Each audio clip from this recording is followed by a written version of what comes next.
Hey guys, today I'm going to talk to you about one of our many officially licensed Coca-Cola wall decals.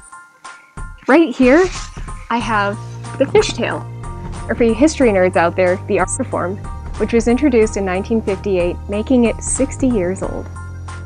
The Fishtail appeared on a wide variety of designs up until 1965 when it was phased out for the disc, like the ones you can find behind me.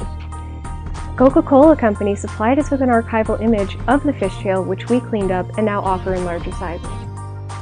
If you're lucky enough to find an original Fishtail sign online, it could set you back upwards of $1,000, which makes our wall decals a great affordable alternative. We offer our decals in a variety of material.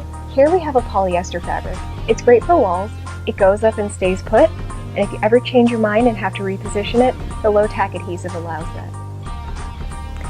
Get this classic Coke look and make it your own at retroplanet.com.